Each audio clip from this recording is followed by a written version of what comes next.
Welcome everyone to the first session in the Data Visualization Challenge. Please put in the chat section who you are, which team, and how's it going so far. And we'll just wait for a couple of minutes before we start. Also, if you were there on the 28th, do let us know.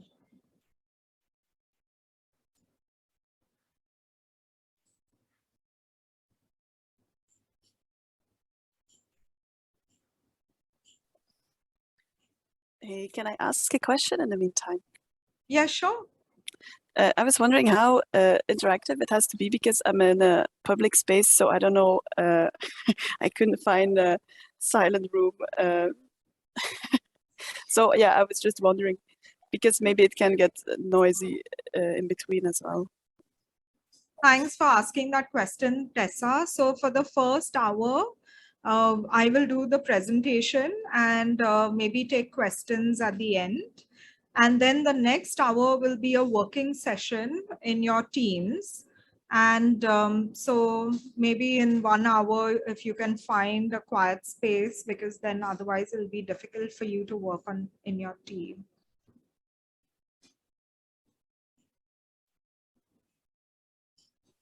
Thank you. Yeah, hi, Libania. Thank you for joining in. So just for everybody's notice, there are a couple of people from the International Presentation Association, which is an Irish-based NGO, but these Libania and team are based in India. They're just here to listen to the first part, and they won't be joining us for the second part. Yeah. So just to let everyone know.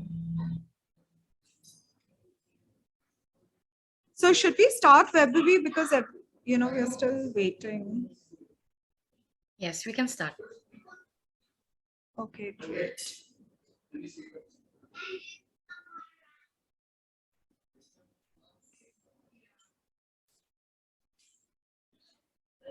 So can everybody see my screen?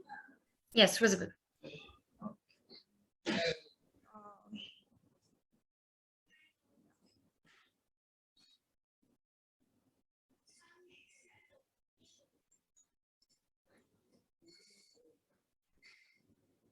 I always find this very difficult to.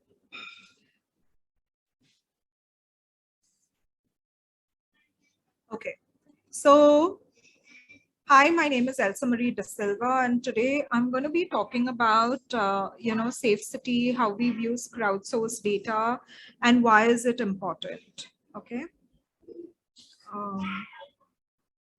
Just 1 moment, just move this at the bottom. So I'm the founder of this organization, and I started this in December 2012 in response to a horrific gang rape that took place in India, in New Delhi on 16th of December. A young woman was gang raped multiple times on a bus in Delhi and left to die. It was a very brutal incident, and subsequently she lost her life, but it led to a lot of action post that incident. Laws were changed, people took to the streets to protest, and many organizations like mine also were launched. But we are unique, and you'll see why we are unique. So when I first started, I was not in the sector. I was in the corporate sector. I was in aviation, where I spent 2 decades of my career. And what I found was that when I wanted to understand the issue, and I was trying to understand the numbers for India, I couldn't get any number except this particular statement. 1 in 3 women on an average experience sexual assault at least once in their lifetime. And this is a global statistic, not pertaining only to India. And to me, this didn't represent my sample size, because, the incident with Jyoti Singh started opening up the conversation around sexual and gender-based violence. And suddenly all my girlfriends started sharing their stories, and I was reminded of my own stories. And none of us had reported it, which comes to the next statistic. That is 80% or more of sexual assaults are never reported to any official authority. And this is a problem because it makes the issue invisible and there's no tangible data to, really do something about it. So for example, why is it important? Because in the Indian Constitution, you have several articles that mandate the right to equality, the right to life, the right to live with dignity, the right to practice any occupation, the right to a safe environment. However, in reality, one is not allowed to live that equality or that safety. And without the data, it's also very difficult to put in place accountability mechanisms. So when it also, yeah, Sorry to interrupt you, but we can't see your screen. you can't see my screen. Okay, let me share it again.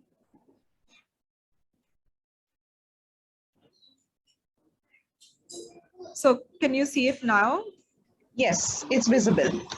So 1 in 3 women around the world experience sexual violence, and then 80% don't talk about it. These are the various articles under the Indian Constitution that specify the right to equality, right to life, right to live with dignity, right to practice any occupation, right to a safe environment. Also, India has several conventions that they have signed. So the CEDAW, which is the Convention to End All Discrimination Against Women. Also, the ILO has just come up. ILO is the International Labour Organization, has just come up with a convention for safe workspaces. And many countries have ratified these conventions. So even if a country doesn't have laws for specific sexual violence, you can always draw on some of these international conventions to form those laws. Now, this, like I told you, is not only an India problem, but it's a global problem. And if you notice, one of the 17 Sustainable Development Goals talks about gender equality. And in that, they have a clause. One of the indicators is to end all discrimination and all forms of violence against women. So, you know, this is just reinforcing why it is so important, right? This is from, so every country has to report to the UN what is the state of affairs on sexual and gender-based violence, or SDG 5. And this is our reporting from our own government side, where the entire country is performing poorly, except for a few areas that is average performance. And then you take any other statistic, whether, so when we talk about gender-based violence, there are many different forms of violence and it manifests itself in different ways. So one is the leadership. So if you look at the representation of women in parliament, it's less than 14% at the national level. And in the state legislative assemblies, it's less than 9%. That means if a population is 50%, they're not being adequately represented. Then you have the birth rates. For every 1,000 males born, we are showing 898 females born officially, but in reality, it's much, much lower. About 3 years ago, one of the states in North India had issued a red alert. Now, to me, a red alert is issued when there's a calamity like an earthquake or a volcanic eruption or a tsunami, but not when no girl child has been born. That should not be an issue, right? But it was. And there are 2 states where it's 806 female births to every 1,000 male births. So that also is a problem. Then you take the wage gap, 70%. Then you take the participation of women in the labor force. Before COVID, it was at 26% according to a Deloitte study, though India was reporting 32%. And now post-COVID, it has gone down to 16%. So all of this is a manifestation of deep patriarchal mindsets and the system that, is enabling it.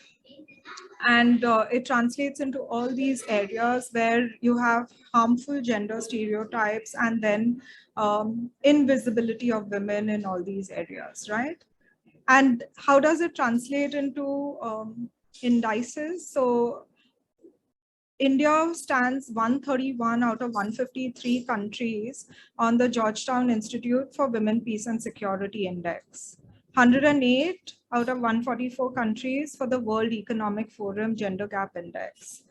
And the UNDP Human Development Indicators, it's now 130 out of 189. And some time ago, Thomson Reuters Perception Survey placed us as the most dangerous place for women, ahead of Saudi Arabia, Syria, and the DRC, which are some of the, in my view, dangerous places as well for women, or where they're not allowed to exercise their rights. So it's true when women, when Hillary Clinton said women's rights are human rights and human rights are women's rights. So what's the problem? Why are we in this situation? So there's a vicious cycle of sexism and patriarchy that is promoted from various places and spaces. So for example, movies and media. So Bollywood, if you have seen these movies, they are highly sexist. The dialogues are sexist, the songs are sexist, the storylines are sexist. They promote and glorify stalking, for example. There's so often commenting, and they objectify women. Then, of course, religion is another, another area where you have some of these patriarchal mindsets. You have a lot of it is glorification of this behavior, because when people in power exhibit sexist and misogynistic behavior, their fans and their followers emulate them. We have many examples in India where politicians, for example, have said that just the fact that a woman or a young girl carries a mobile phone means she's asking to be raped, or she deserves to be raped. And nobody questions this. We imitate, we watch, and we follow them. And then over a period of time, this becomes accepted as the norm, right? That's why we have to constantly question our power and privilege and figure out, like, where are we on the spectrum? Everything is a spectrum of privilege, right? So if you look at the center, you have various, parameters on which you could be privileged, and you may have power, you may be better off than somebody else. So it could be gender, race, or ethnicity, or sexual orientation, your age, your physical abilities. And then you have multitude of parameters like what do what religion you come from, what's your work background, how's your appearance, what's your political ideology, are you married or not, do you have military experience, are you native born, what's your thinking style, what's your parental status, how far have you been educated, what's your geographic location, etc. So we have to constantly look at ourselves and think about it in every situation, because in one area we could be privileged and in another we could be vulnerable. And then how does this exhibit itself? So I'm sure all of you have gone through the spectrum of gender and sexuality, where you have gender identity, expression, and so on and so forth, right? And the society expects you to behave in certain ways, and some of it can be exhibited in very harmful and toxic ways. So for example, when you think of domestic care work, who does it? Who has the final say in household decisions? Who controls the household assets? Who protects and exercises guardianship? How are sexual and reproductive choices made? Who is a leader? Who is an ideal worker? What are the jobs that are preferable? Who is the financially dominant person, and who is supposed to be a breadwinner? And then if you don't conform, Or if you are in a position of power, you could be perpetrating behavior that could be abusive to somebody else or controlling to somebody else. There are many, again, dimensions to it. So there's physical abuse, which is kicking, pushing, slapping, hitting, pulling, etc. But then there's sexual abuse. You know, he treats you like a sex object, takes lewd photos, puts your health at risk by having other intimate partners. These are just some examples, and I can share this with you later so you don't have to write it down. There's also emotional abuse, where somebody always puts you down, humiliates you, calls you names, plays mind games, makes you feel bad about yourself. There's coercion and threats, where you know, they threaten to leave, they threaten to commit suicide, they threaten to report you to authorities. There's economic abuse, where somebody, you know, takes your money, prevents you from getting or keeping a job, uses intimidation, you know, and so on and so forth. So there are many ways. So one of the reasons why we, you know, have this as a precursor to any of our trainings on you know, sexual violence is to first understand these harmful gender norms, and then how can we challenge it? So for example, you can encourage critical thinking, question, challenge your position and power, and the existing gender norms in media and society. Teach children that clothes, toys, careers, aspirations, and household chores should have no gender. And you know, by virtue of you attending this session, you can always share the link with some of your peers who may not have had the benefit of attending something like this.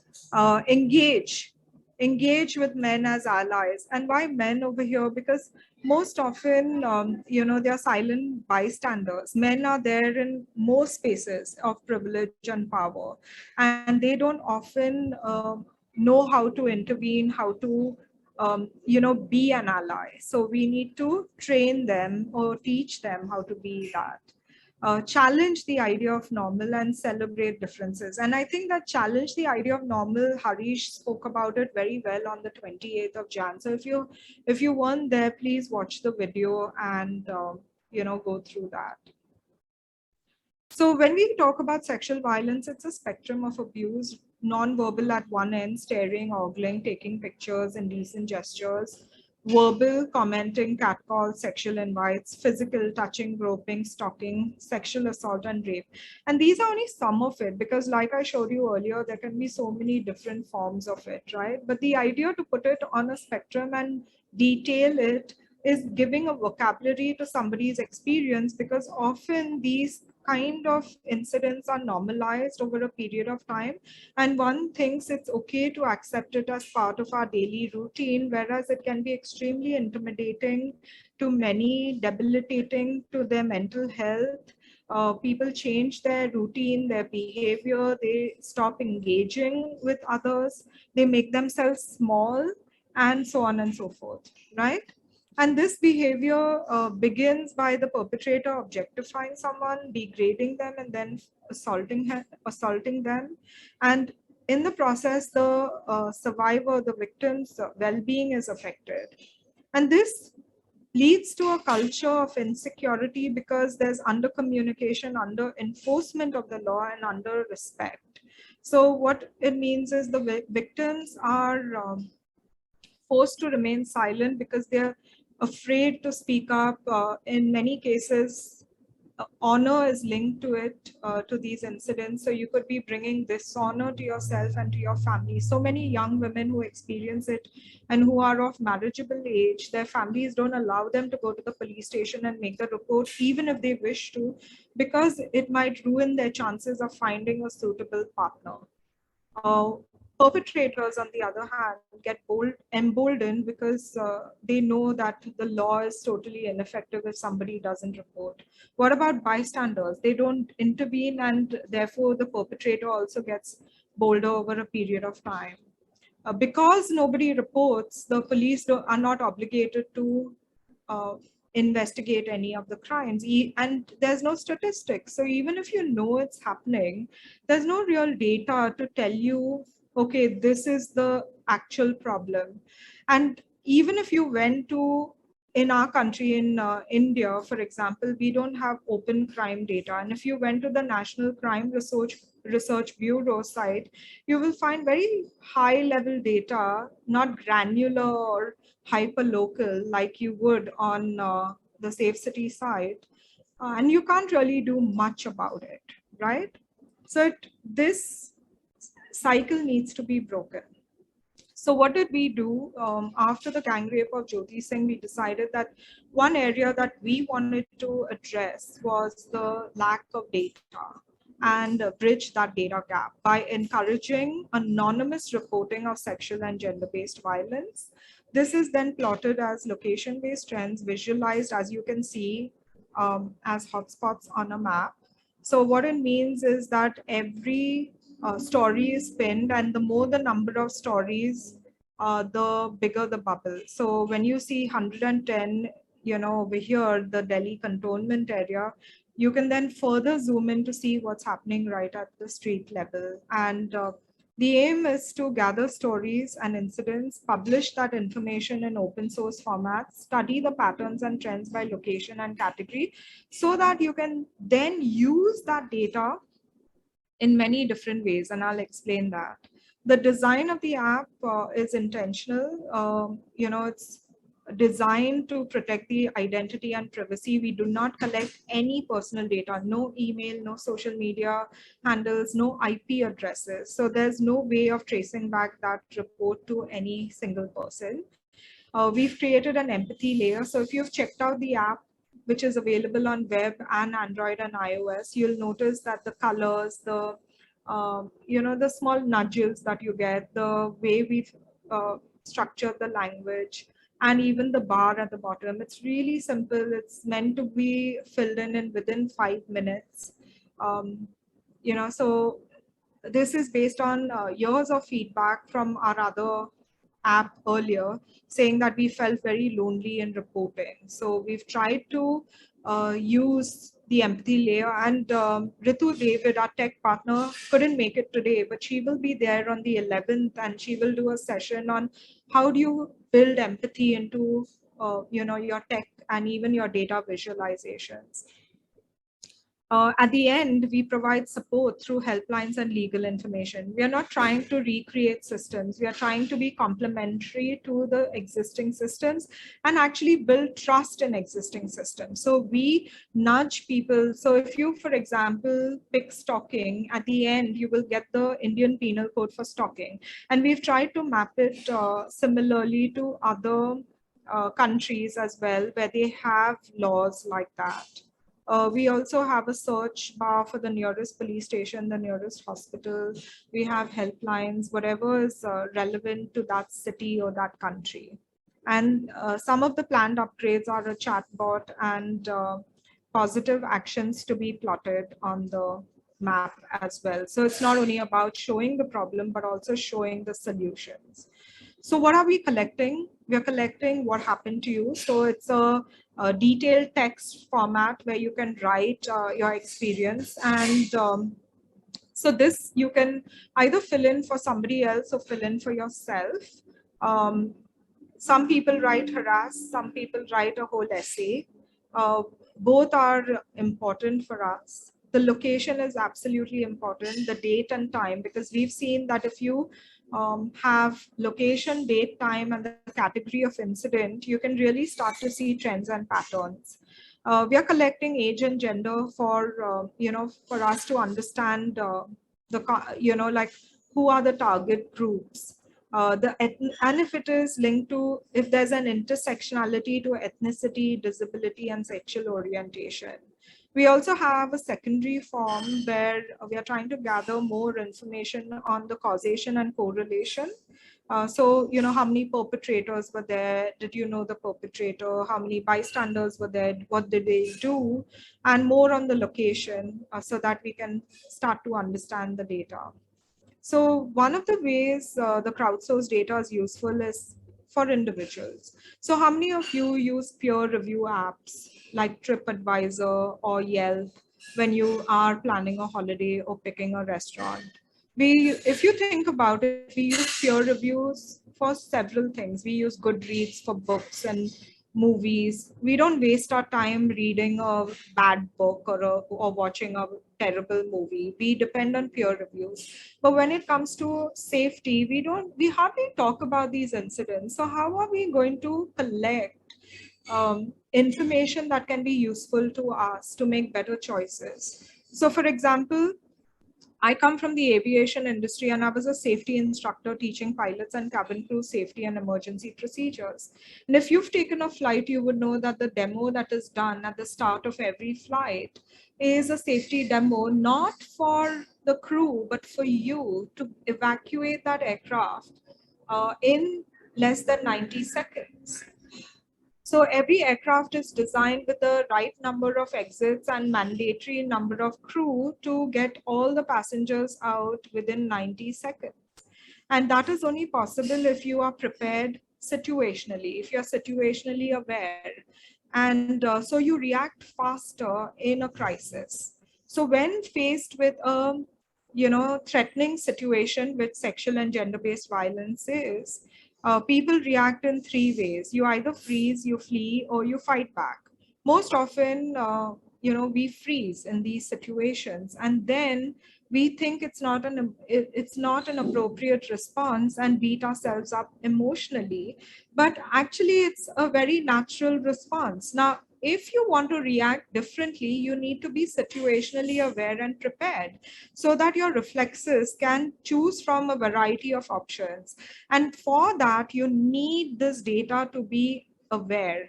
So if I knew that, for example, the space that I'm going to be navigating in the city, I'm going to get groped, can I be better prepared? I have no choice. I have to go there.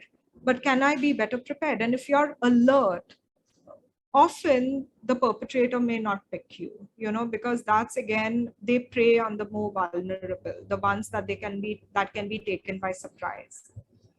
So that's why this is important. Communities, we are all part of communities. How can we mobilize these communities to act on our behalf? Often when we speak up about a particular incident, the blame comes back onto us, saying we were the ones that caused it to happen. We were in the wrong place at the wrong time, wearing the wrong clothing. We did something to cause it to happen. But when you can prove it's a trend, and often it is a trend because all crime has a pattern to it, then it puts the community on notice to say that what is it that you are going to do to make the space safer, to reduce the violence.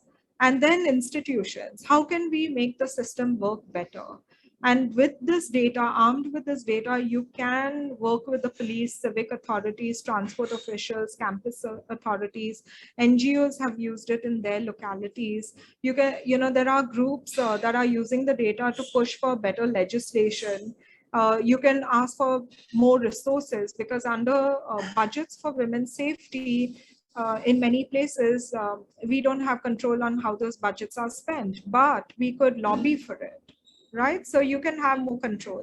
And we found that working with youth is really, very encouraging and inspiring, because they are the first ones. So, youth are the first ones who get to hear about these instances, because who do you turn to when you are faced with such an incident? Your friend. But often the friend doesn't know how to guide you. The friend doesn't know the law. The friend doesn't know the helpline. The friend doesn't know what's the next step. So when we train people to be campus ambassadors or safety champions, we give them the right information that they can be peer first responders in situations. We also work with young men because we find that they want to contribute to the cause, but they don't know how. And we want them to be part of this change, to break the cycle of violence, to be peer educators for their own community as well. We've seen that irrespective whether it's an urban, rural, literate, illiterate community, having the data to talk with authority to authorities is really important. This is a community meeting in Delhi, but we've done this in many places. And this is where they call the police in and ask them, what are you doing about safety? Because it's quite unsafe. And the police said, well, we don't have data. We don't have any complaint in the last few months. And then they gave the police 200 data points. And the police had to make a public retraction of their statement, and then they increase vigilance or whatever. They worked with this community to reduce the crime. We also find that it builds trust because you have an opening point for dialogue within your community, but also with the police. And in this case, the police invited the young people to come to the police station and chat with them. And often police is seen as the perpetrator, and there's low trust levels, right? But when you are able to speak with them and have the data to back you up, then you're not talking theoretically, you're talking about things that are actually happening. So it's a very different lens that you adopt when you use evidence-based data. So we have been working in several countries with several police forces, but we've also collected 40,000 plus reports, mainly from workshops, data challenges, community interventions, where we use the app and the data to engage communities. I would say that even if it's crowdsourced, 95% comes from the communities we work with or young people that we work with. And we have used it in community interventions that have impacted over 1 million people. So some of the ways that it's been used is in schools, colleges, and to lobby with administration on preventing sexual violence on campus, or to make even the transport routes to the campus safer. Working with elected representatives to make resources available for safety and prevention of violence. With police, we send them the data dashboards every month so that they have insights into what's happening. And also in some places, like I said, to strengthen the existing legal requirements. So now that you are here and now that you have heard about this, I don't know, many of you may or may not have experienced it, but we are working with Hollaback and some of the ways that one can intervene should you witness it, because it really is a daily problem in many parts of the world. So one is to, there are the 5 Ds. So one is direct. So you first assess your safety first and speak up about the harassment, be firm and clear. So don't put yourself at risk. But you can also interrupt the incident and ask the person directly, are you okay? Should I get you help, etc. You could delegate. There are people around. You don't have to necessarily do everything yourself. You can ask somebody to call the police. You can, it's like when a fire is taking place, right? You don't only put out the fire by yourself. You start delegating different tasks to different people. So one person can call the police, one person can, address the perpetrator, one person can go to the survivor. You can delay the incident in the sense like not only interrupt the violence, but you can also,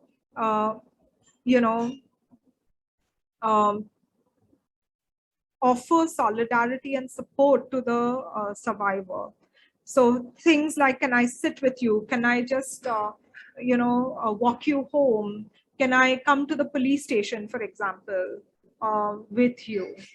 You can distract. So the most common tactic is pretend that you're the friend of the person who's being harassed and go and strike up a conversation. This has worked in many cases. A friend of mine, she was on a train from DC to New York and she noticed a guy was harassing a young woman. She went up to her and started pretending that they were friends from college. And she said, I missed that law lecture. Can you share what happened over there? And immediately the guy realized that, probably they were friends, and he got up and he left. And don't forget to document the incident.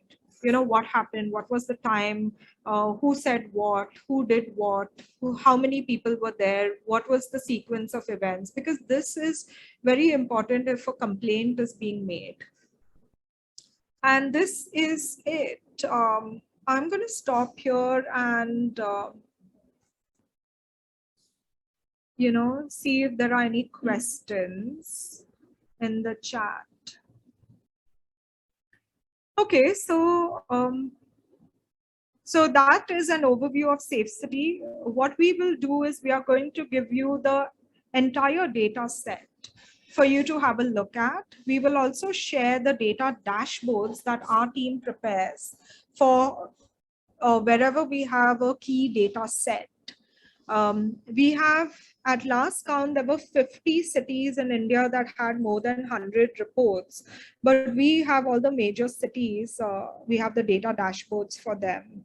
So what we would like you to do in this data challenge is to look at the data, try and understand from your context what that data represents, and you need to come up with data visualizations for women's safety. It's a very generic and broad statement, but it's intentional because we want to be surprised.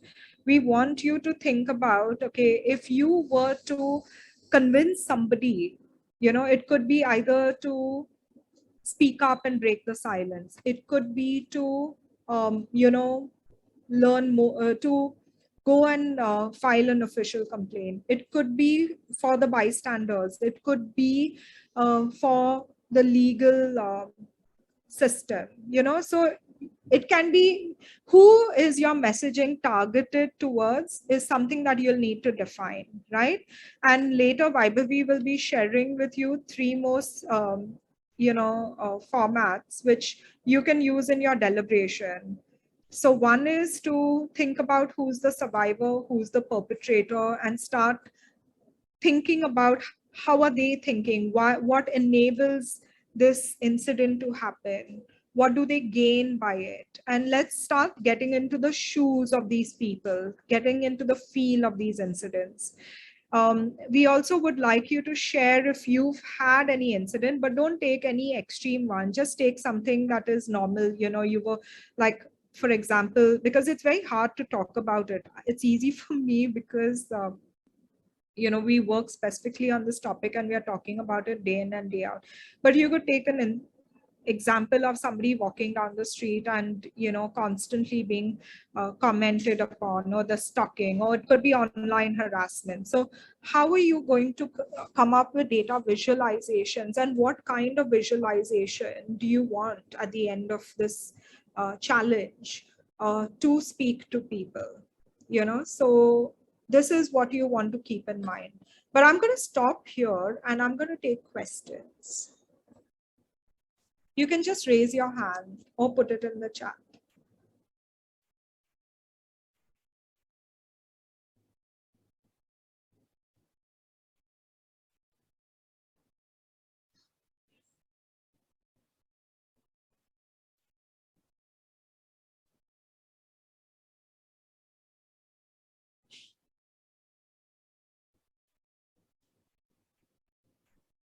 So Tessa, I don't know. Okay, is that, thank you for that. But do you want to say something? Yeah, I wanted to raise my hand instead of applause. I mean, I also wanted to applaud. My initial intention was to raise the hand. Yeah, so I have one question on the, like when you mentioned that it's for individuals to make better choices. So when we are aware, we as individuals, when we are aware, sorry if the background noise is too loud, huh? But so if individuals are aware that we know better where to go or how to prepare ourselves, I was wondering in which or like for me it applies it implies a certain degree of responsibility for us, in the sense that we have to alter our behavior, where we can go, which spaces to explore. And I don't know, Like, So you don't have to, may I just interrupt over there? You Yes, don't have to please. limit yourself. I'll give you an example. So I was in San Francisco many years ago when we had just launched Safe City. I was in San Francisco for meetings. And, somebody had said that we could work out of the Impact Hub in San Francisco. Impact Hub is a co-working space. And, so we arranged our meeting at the Impact Hub. Now, we were two of us, my co-founder and myself, and we had meetings at the same time. So we split up and she went to the Impact Hub from our previous meeting. And we had arranged to meet later at another common place. And when I came back, she was completely shaken. And I said, what happened? And she says, well, I was walking to the Impact Hub, which was a few streets from the earlier meeting. And she, was almost attacked and assaulted. And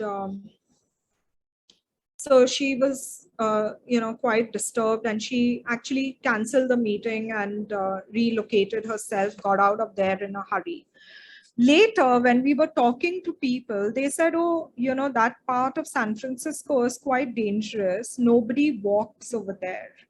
So now, had we had that information earlier, we could have made different choices, right? Like one was maybe we would have taken public transport, or we would have taken a cab, but not walked over there.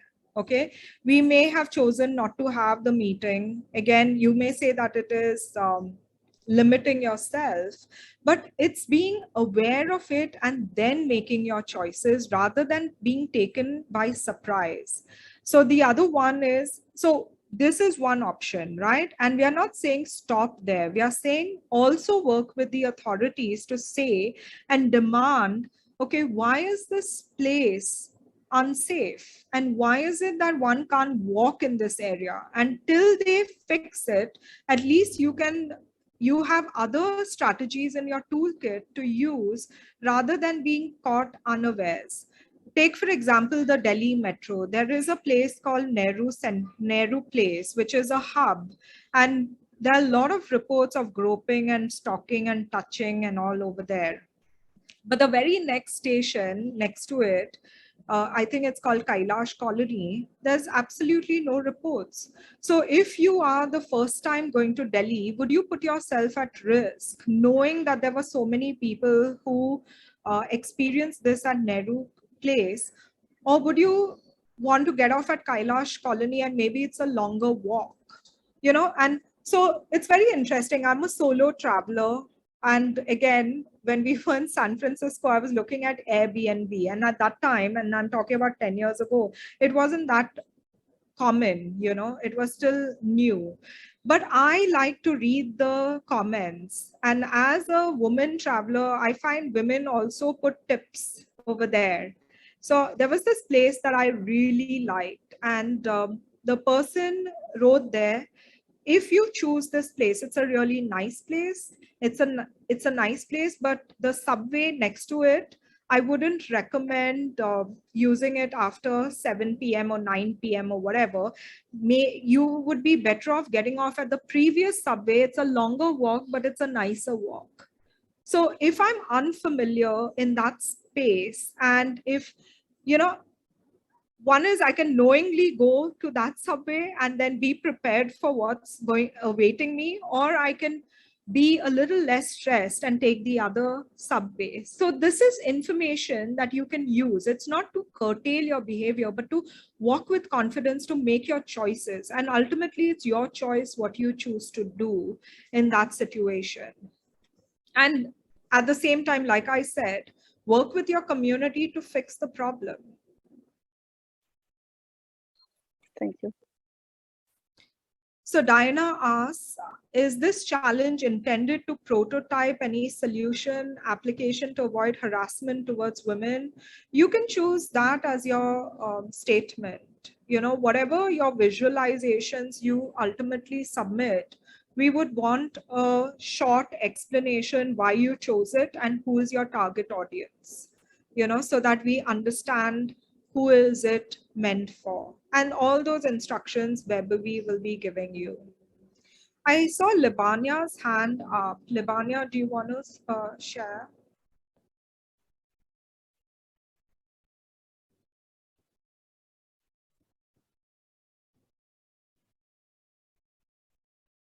Hi, Labanya. Okay. I don't know whether I'll be able to ask this question here because it's a different audience. Because in India, you know that there are a lot of cases that are happening and there's no justice to the victim or the survivor. You know, the recent case, what has happened over here. So our sisters who are a part of the IPA, they are a little bit, what do you call that, disgusted, and they don't believe in anything. So Safe City app, they were asking, what is the use of it if we even come for the session and then we use this app? Will we get justice? Will the people get justice? So these are the questions our sisters are asking. So Labanya, like I mentioned earlier, we don't work on individual cases. So this is not a space for a particular, because then it can't be anonymous, right? So we are not a space for that. But we are looking at systemic barriers, and unless we gather data on what is the context in which it happens. So yes, I understand what you're talking about, but everyone then passes it off as a one-off case. This is only one-off. But if you can prove that this community is being targeted in this locality, and there are 15 incidents in the last 1 month, that makes bigger news. Because, and we are not then saying that this one is the these are the victims, we are not naming them. There's no naming, shaming and blaming, but you can use that in very different ways strategically to engage with the authorities, because numbers matter. And when you can show that it's a recurring trend, not a one-off case, then it makes, it's very different. Yeah, I understand. No, I like the app, the way you explain. I was quite fascinated by that. And I was just wondering whether, so it's more of awareness giving even for our students in our schools and the places that we work. So it would really benefit a lot actually, because they are the ones who are getting affected more, I would say. So is there any possibility like that for you to pass on this information in some way or the other, if at all we call you? Yeah, that's fine. And let's take it offline because this is a different session. Yeah. Okay. Yeah. Thank you. Okay. Yeah. Thanks. Yeah. Yes, Marian. Yeah, I was wondering if you could get us, if you could get us some like key figures around the data set, like what format is it in, how many instances are there, and is it just in the Indian part of the data set, right? No, this will be the entire world, but you can, look at it and you can see what trends are happening. You can look at it. Let me also try and show you the dashboards.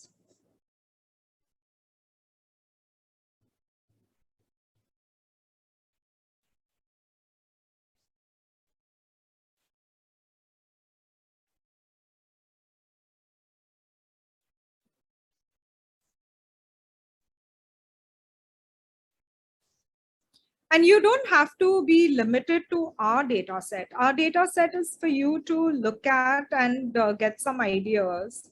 Okay. So for example, can you see my screen? Yep. So this is all of India. Okay. So, and this is for December.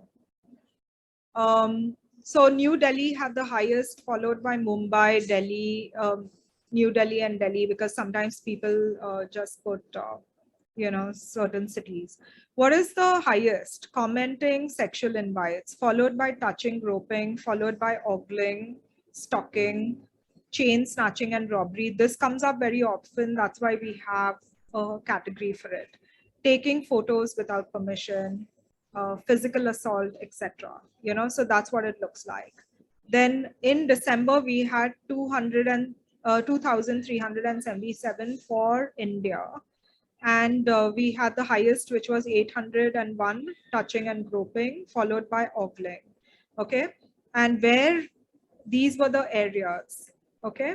Was the incident reported to the police? 73.4% said no. age, most of it is happening in the 21 to 25 age group, at least what is being reported on our side. And most of it is female, but there are also 12% male. Okay, so this is for all of India. And if I were to show you, 1 minute, if I were to show you Delhi,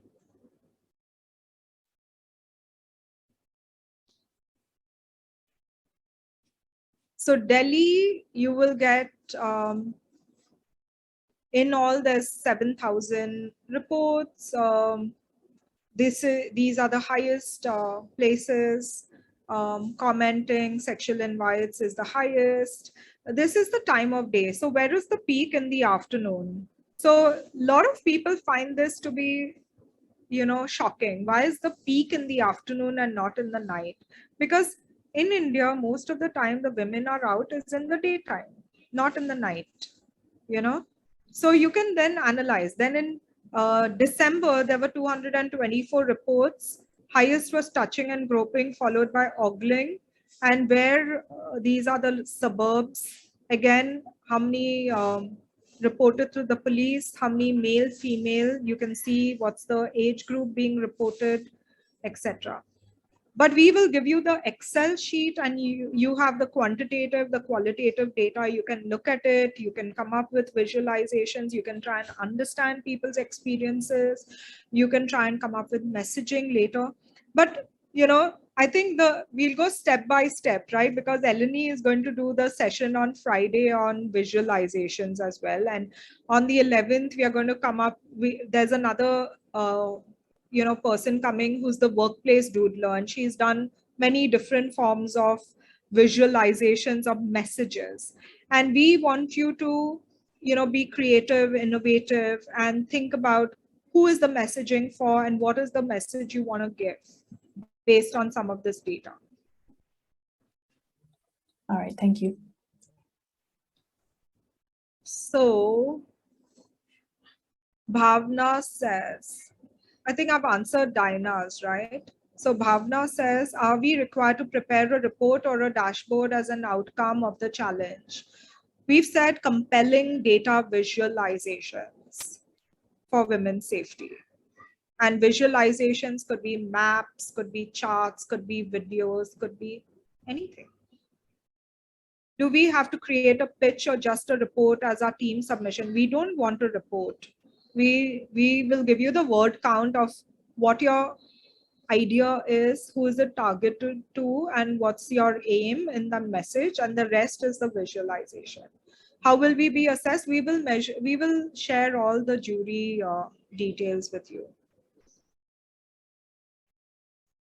Okay, Cleona says, thank you, Tessa, for asking that question. I think Elsemarie answered it very well. Thank you. Awareness and risk mitigation is always important, but we should constantly ask ourselves if we are victim blaming in our advice on tackling these issues. Is there a good source of data on population size in the different areas, etc., to which the data refers? It might be helpful to establish whether the rate of reports is high or low relative to the population. I think that you can get from, we can try and see, send you links on the population data sets. I mean, but even if ours is, crowdsourced, it's still highly underreported. We are trying to break the silence and get people to report, right? But this kind of data you will not get on the police side.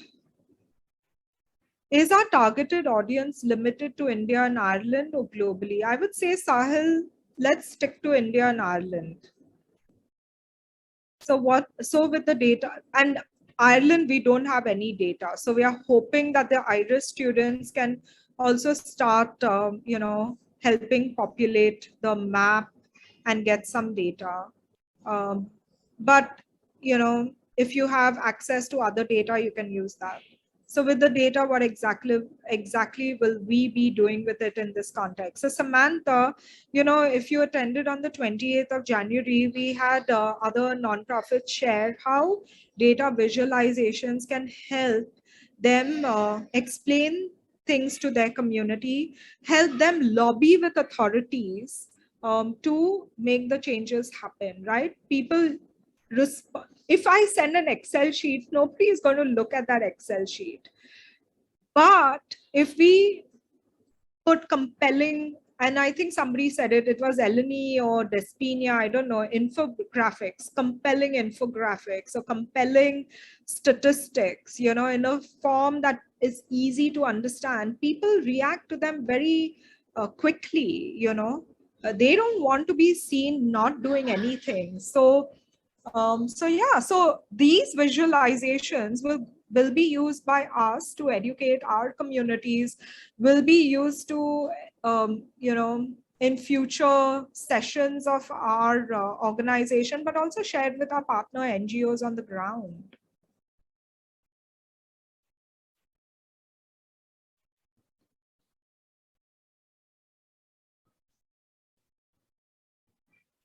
Any more questions?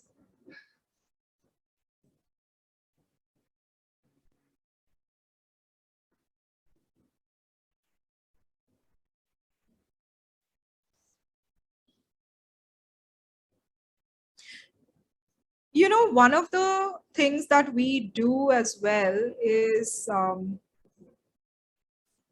we don't only look at the data, we also go to the physical location and look at the space in which it happens. Okay, so I'm going to show you one other example. This was in Mumbai in one of the spaces. So the data that we collected, can you see the screen? Yes, it's visible.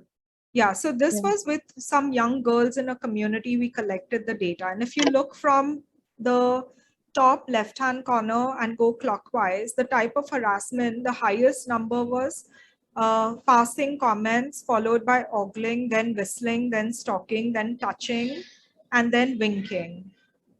Where did it happen? And that's all on the left-hand side. Very close to their homes in nearby lanes, most of it, followed by school, and then followed by in lanes far from their home. So they weren't venturing far from home. It was happening in and around their home or school. If you look at the bottom, who did they share it with? First, they shared it with their friend. Look at 68, followed by 21 with their teacher, then their mother. And we'll see why, okay? Because what was the effect on life? They changed their route. Many of them changed their route. Some of them were only allowed to leave home with family members. So their movement was severely curtailed. And in some cases, they were prevented from getting out of home. And we've seen that girls drop out of school, they drop out of careers because they are not allowed by their family. And because they shared it with their friend, what was the action taken? In most cases, nothing. Otherwise, it was escalated to the family or the teacher. And then again, it goes back to what does the family believe, or how do they deal with it? And in most cases, under the guise of safety, in many families, they just stop the person from going out. So this is how we can analyze as well. And that's very revealing, right? Because if you think about it, you think that young girls would go to their family members, but they don't. If we knew that they were going to their friends, we can invest more on the friends being peer educators, which is what we are doing.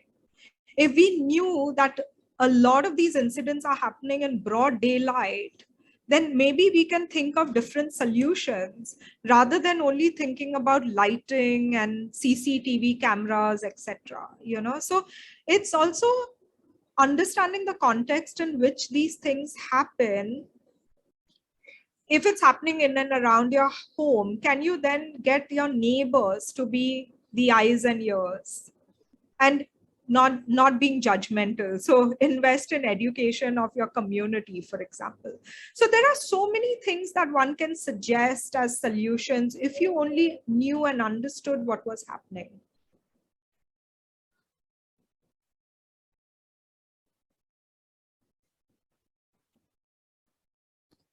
Okay, do we have any further questions? Riddhi, do you have anything? Yeah, I was just thinking that is it completely our choice that what kind of audience are we targeting? Like, are we targeting the victim, the perpetrator, the community, the government authority? Who are we looking at? Like, if we're providing a solution, who is the stakeholder for that solution? Do we have to keep everyone in mind, or is it our choice to choose, like, let's say only community, that we're only going to make something that we're going to show to community to reduce the numbers or to reduce the trend? I would say be very focused. Be very focused and pick, if you try to do everyone, you'll get lost, so pick 1 or 2 stakeholders and do it. Okay. Which means I'm going to pass it on to Vaibhavi for the next part. So thank you, everyone. And we are here for you and we will walk with you through this challenge. So don't get overwhelmed. Okay. It's supposed to be fun also. Thank you, Elsa. Thanks for that. I have to leave now, I think. Yeah. Thank you so much. Thank you, Elsa. That was a beautiful session. Right now, we're going to take forward this session to a little bit of an activity. So it's going to be a team activity again. Before going there, I'd like to share my screen and help you all go through the team charter just once, briefly, for the students who did not attend the last session, if that's okay with everyone. Is my screen visible? Yes. All right. Thank you. So we'll go through the main foundations of the team charter, which will be first your team members. So in this column, you'd write your team members, their names. Another part of the foundation would be the driver, the leader, somebody who will have to keep the team together and take leads. So the name of the driver will come here again. Then we move on to the positives, which are the team values, the principles that unite the team together. We move on to the expectations. These expectations for the team could be more on the lines of, what do you think you will learn out of this challenge? Where are you going to take the experience of this challenge? So this is where your expectations would be. Your team goal would be more of whether you want to win the challenge, whether you want to take your prototype ahead, whether you want to bring your visualization to a bigger platform, whether you want to collaborate with other people. So that could be a team goal for you at the moment. Your source, the energy source would be anything. It could be a source of, it could be a place where you derive your passion from. Why would you be in this competition? And every time that you feel like there is a creator's block, you could always go back to this energy and try to find the source and just bring yourself back together. We're left with obstacles and trouble. So these two we'll define in a way where obstacles could be something which could be more internal in the team. It could come from conflict of interests. Now here, the reason why we put down obstacles is so that you can come up with your own mechanisms of dispute resolution for the team internally.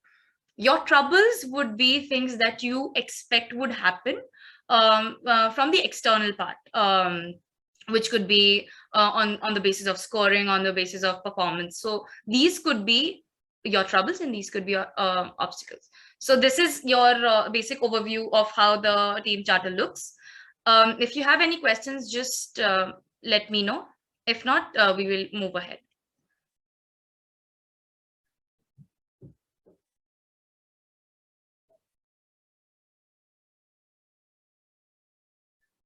Assuming none, can I move ahead? Oh, yes, Tessa. Yes, sorry. Yeah, I was wondering, like our team, we didn't get a hold of everyone yet. So I was wondering how we can reach everyone, you know? I totally understand. I understand that. one thing is that all the teams already have the adequate number of members who are present on Discord, but the problem what we are facing with could be their inactive participation. So that is something that we're also working on. I hope that after this session, more people interact with each other and get to know each other and just come together to put down your team charter. But if it doesn't happen, Tessa, just get back to me. Let me know. I will individually call them and see if I can get them on board. Thank you. Thank you. Any other question?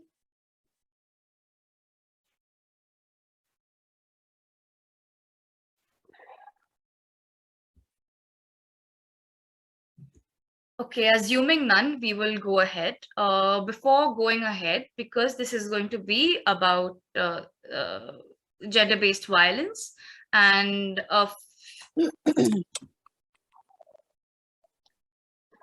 Niharika has lost her Discord account. What to do now? Okay, Niharika, you'll have to create another Discord account and I will guide you through that after this session, if that's okay. Yes, so the next activity is going to be a team activity. The first part of it will be an individual task. Before we go ahead, just a trigger warning, because we are speaking about a lot of gender-based violence and sexual violence. We would want you to let us know if there is at any point you feel that this conversation is triggering and you need some space. Please feel free to keep the laptop aside, go out, grab a glass of water, take a walk, and then come back. We're all here. But just please remove yourself from this space in case if this is getting triggering to anyone. That was just one thing that I wanted to speak about before going ahead.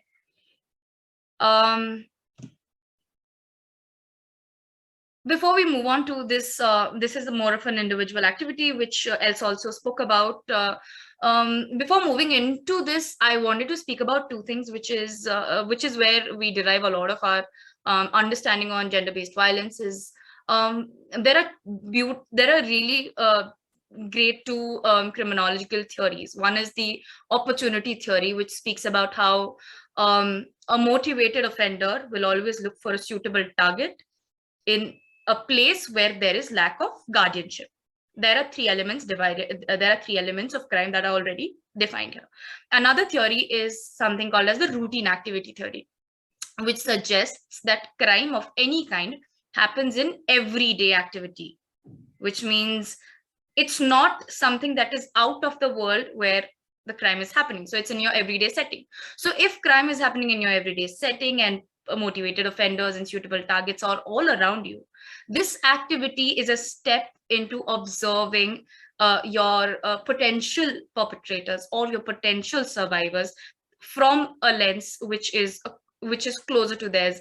It's almost like a perspective understanding of where they come from. Before doing that, we have this one individual activity where we ask you if you have ever experienced or witnessed any form of sexual or gender-based violence.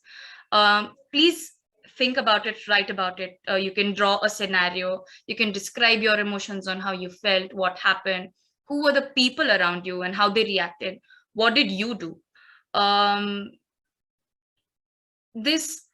You need not speak about the most grave incident, always an option for you to do that, but that if that is something, then we will deal with that in the latter part of the exercise.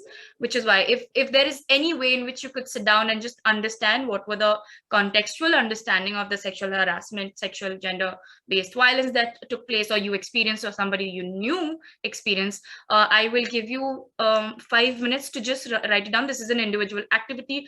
You don't have to share it with anybody. It's just to reflect upon instances, situations, and just everyday violence that keeps happening. So right now it's 6:10. I'll give you 5 minutes, 5 to 6 minutes. Once you're done, just give me a thumbs up and we can go ahead with that. This is an individual activity.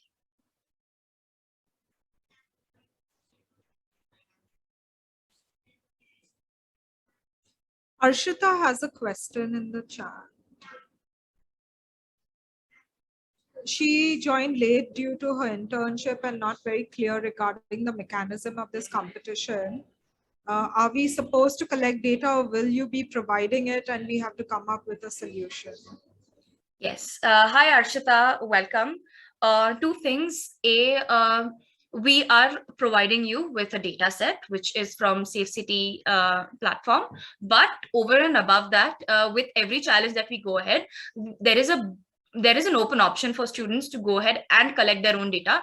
Why so? Because always the data collected from me as a primary source of evidence will be something that I will naturally reflect upon easily. So if you feel like there is a particular situation that where you want to understand the sexual harassment, sexual and gender based violence from, then you can go ahead with that. But or if there is any other platform from where you would want to use publicly available data set, you can do that. But A, we will provide you with the data set. B, you can always have the option to collect more data, because the more data we collect, more the merrier actually. So if that satisfies your question, let me know. You can also share, Vaibhavi, the links to our past challenges, the design challenge and the community intervention challenge. In the recent community intervention challenge that just took place in January, they collected data for their campus. And then the winning team were the ones who came up with solutions for their campus. So you might want to have a look at that as well. I will do that. I'll share that.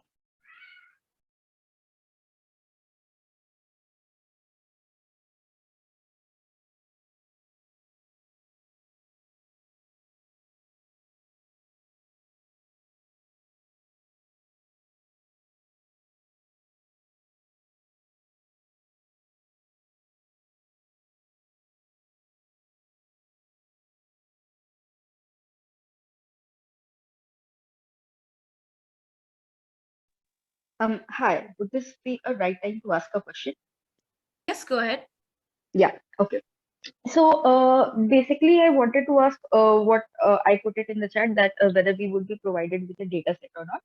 But apart from that, the data set that you provide, are we supposed to come up with a solution for it? Like, is this what the competition is all about? That we are supposed to come up with a solution regarding reforming the kind of situation that we are today present in? Is that what this competition is about? Great question. I could answer that. So the competition is mostly about coming up with visualizations of data. Now, the data that is given to you, you could use it as it is, come up with trends and patterns, or you could come up with solutions. The option is left on you in the way that you understand, interpret this data, and come up with great visualizations. It's about data visualization. If you want to pick and choose on coming up with a prototype or a solution and then putting that in your visualization, well, it's a great option. But at the same time, if you've come up with patterns, if you've come up with trends of crime in the data, then you can visualize that as well.